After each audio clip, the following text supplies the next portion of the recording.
중앙에 태어났다 해도 문화적 영향이 없으면 어떻게 되죠? 오락기가 되는 거죠.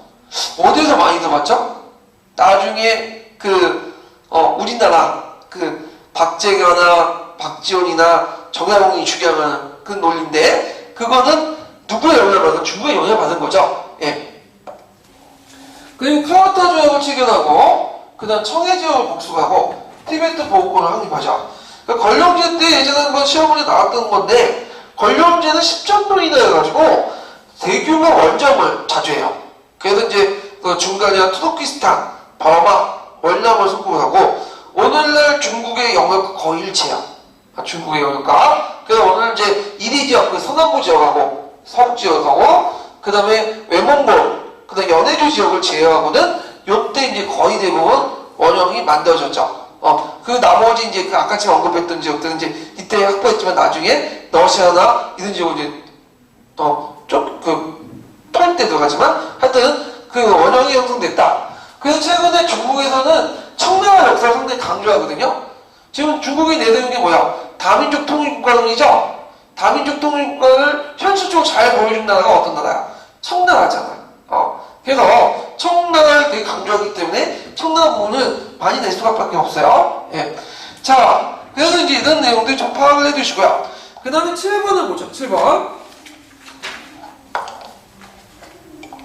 자, 7번은 이제 뭐와 관련된 거냐면, 카르네지 원정.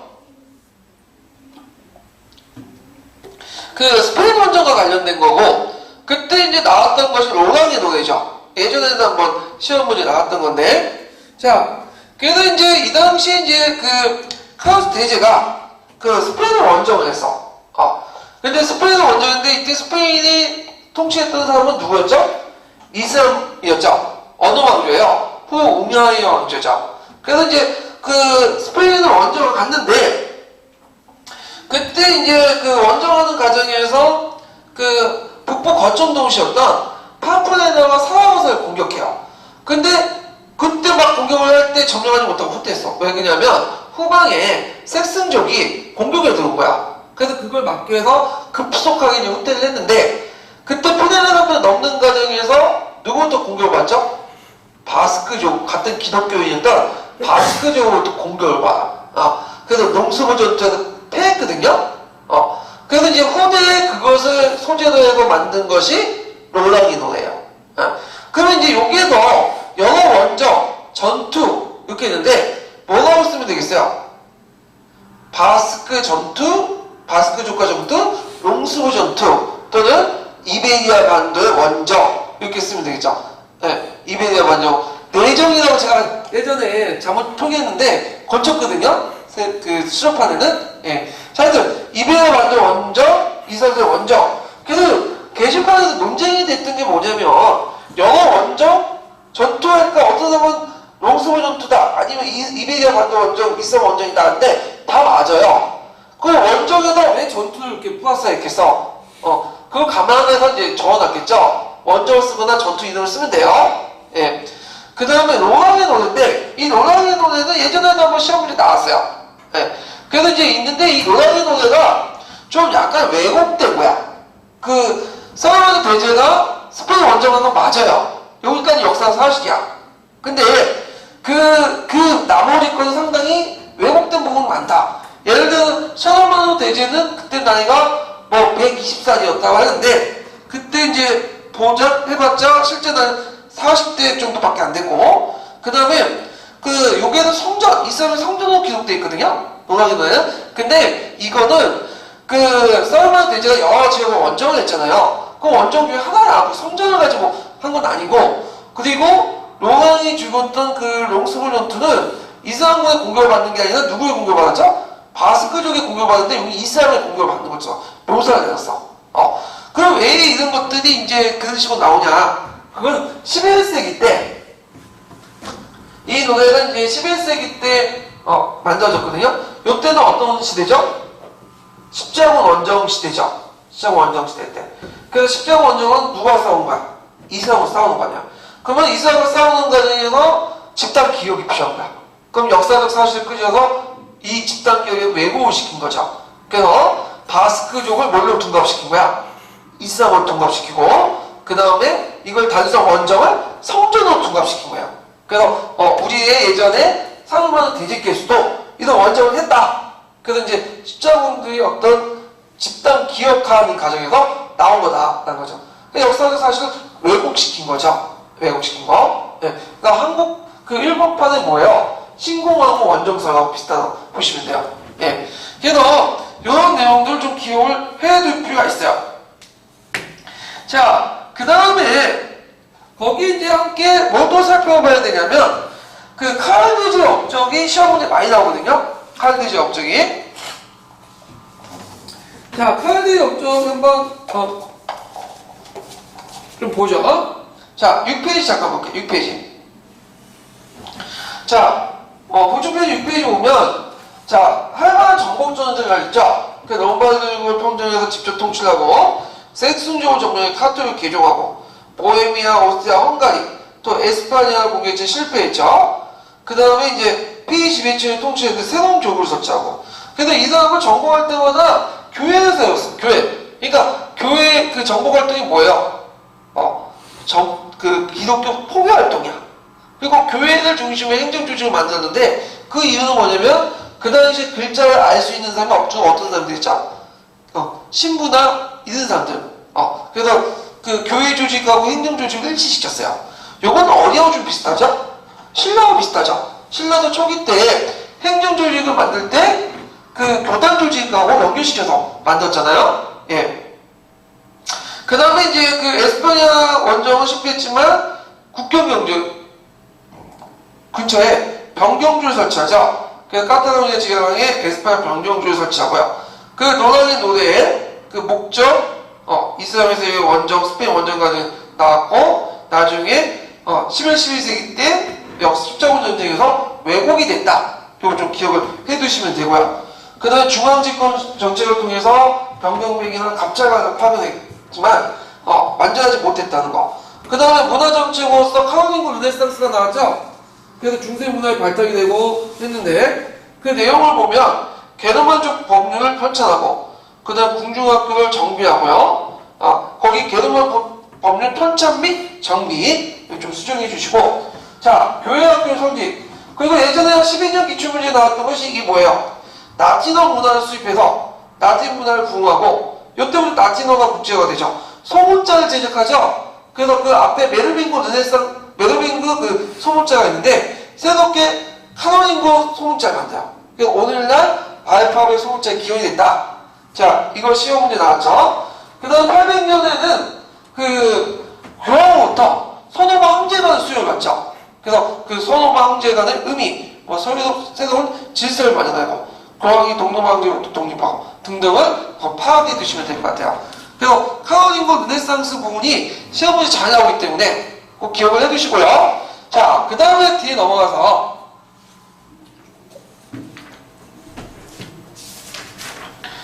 자, 8번을 보죠. 8번. 8번을 보면 이제 그 11세기 때 성직자 상당수가 그 재산형성과 권력의 축에 몰두했기 때문에 일반인들이 불만을 가졌고 이때 이제 일부 기성교회를 거부하는 가격한 주장들이 등장했는데 그 중에 이제 그 프랑스 남부 지역에 형성됐던 두 개의 세력이 있어요. 그 세력이 뭐냐면 알비파와 왈루파죠. 예. 그 세력 중에 하나가 왈비파. 그래서 그 들어갈 만이 이제 왈비파인데 그 왈비는 이제 그 카타리파라고 하거든요. 또 왈비지파 이렇게 이제 하는데 자, 그 왈비파의 뭐와 관련되고 지금 교리를 모여보고 있어요. 교리. 근데 이게 그 서양 중세사에 자세히 나와 있지만 제가 이제 서양사 개론에 있다 보니까 서양사 개론에도 나와 있어요. 물론 서양 중세사 내용도 자세히 더 설명했지만 서양 개론사 그 내용만 한 3, 4개 나와 있거든요. 그 교리가 그것만 외워갖고 써도 돼요.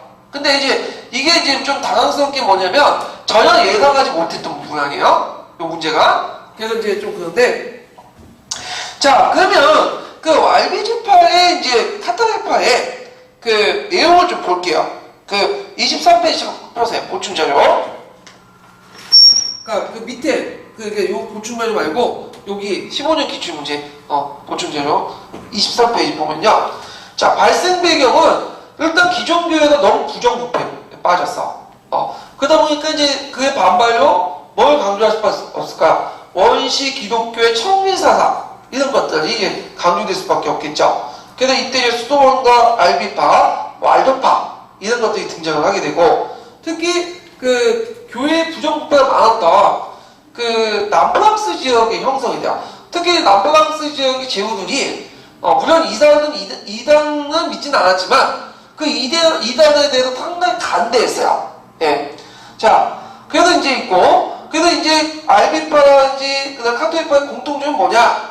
일단 천민과 금욕을 강조해. 왜냐하면 기존의 교회가 너무 썩어 빠졌기 때문에. 근데 이제 알비파는 새로운 교리를 만드는 거고, 말도파는 정통적 기본적 교리는 인정했지만 당대 기독교가 그걸 계승하지 못했다 하면서 했던 거야. 근데 이 두 개의 파는 다 교회부터 이단원지 취급받죠. 그럼 알비파를 볼게요. 자, 알비파는 만이교와 보교물교의 영향을 받았어요. 특히 만이교의 이원론적 성격의 영향을 받았는데, 이원론이라는 건 뭐죠? 만이교는 뭐죠? 만이교는? 일단 만이교는 언제 만들어졌어요? 만이교는 사사왕조 페르시아 때 만이가 만든 종교죠. 그래서 조로아스트교에서 나왔는데, 조로아스트교 입장으로 때는 이거는 이단이 되는 거야. 그래서 이제 그 창시되었던 만이가 순교를 당하죠. 그래서 만이교는 세상을 뭘로 보냐면 성과 악으로 봐요.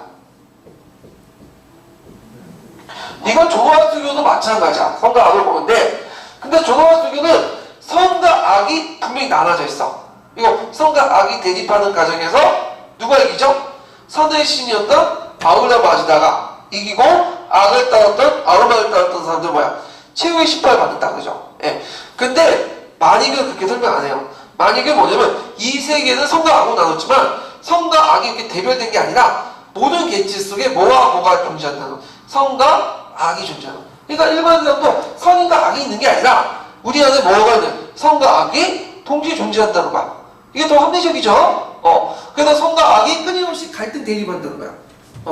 그러면 사람은 어떻게 되냐? 수행을 통해서 악을 자제하고 선을 뭐냐면 내비치는 게 낫겠죠. 선을, 내 마음속에 있는 선을 다시 끄집어내야 되잖아. 그래서 이제 불교적 요소를 받아들인 거죠. 그래서 만이교가 불교의 요소가 받는 게 내 마음속에 있는 뭘 끄집어내서 선적 요소를 끄집어낸 건데, 이 영향을 받은 것이 뭐냐다? 알비파라는 거죠. 그래서 알비파는 선과 악을 나눠. 그럼 어때? 성이 뭐고 악이 뭐냐? 자, 선은 정신이야. 그럼 정신과 대비되는 것은 뭐죠?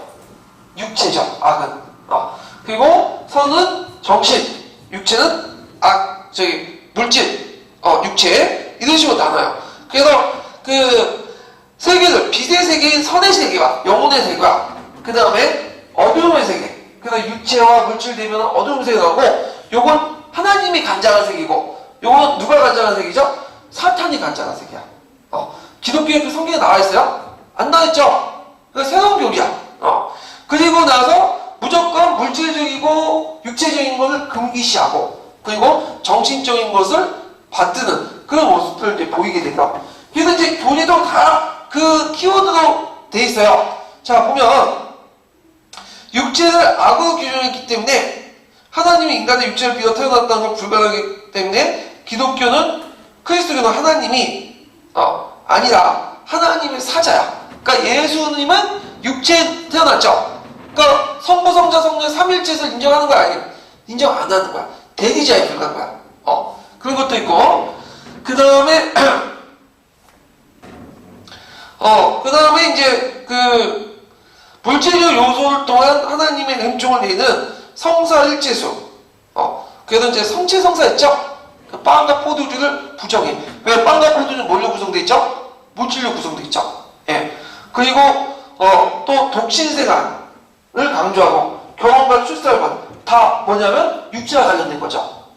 그리고 천민을 강조하고 육식을 금지해요. 그러니까 육체적이고 물질적은 다 금지시킨 거야. 근데 문제는 이걸 이렇게 하면 사갈 수 있어요? 없죠. 결혼도 못하고 얘도 못 나면 인류는 어떻게 돼요? 멸망하잖아. 근데 여기서 또 융통성을 하게. 이거는 누구만이 할 수 있다? 성직자만 지키면 되고 일반 신도는 안 지켜도 돼. 일반 신도는 자유롭게 생활하다가 죽을 때 성평신만 받으면 어디 갈 수 있어요? 천국에 갈 수 있어. 상당히 깔끔한 교리죠. 그러다 보니까 많은 사람들이 그걸 믿게 돼요. 그래가지고 그게 이제 남프랑스 때 학살이 되니까 안 되겠다. 그래서 이노케티오 3세가 기독교 운동을 하죠. 알비파 기독교. 그래갖고 이제 그 봉건 제국을 동원해갖고 거기 남프랑스의 알비파를 진압하고 그 다음에 알비파를 보호했던 그 제후들도 진압을 하죠. 그래서 그 땅이 누구한테 나중에 넘어가냐면 왕정지구 편입이에요.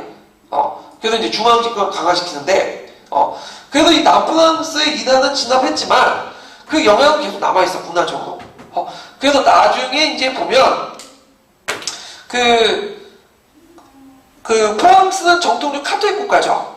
근데 막 무슨 파야? 위구노들이 확산이 되잖아. 저 위구노들이 어느 지역에 많을까요? 프랑스 지역이만. 남프랑스 지역. 왜냐면 남프랑스 지역이 예전에 중세시대 때 요 알비파나 카톨릭파의 뭐야? 근거지이기 때문에. 알비파 카톨릭파의 그런 것들을 이제 연결시켜서 보시면 되고 그 결과 중앙집권이 강화됐다. 이렇게 이제 보시면 돼요. 자, 그 다음에 9번인데 9번은 좀 쉬었다 할게요. 예.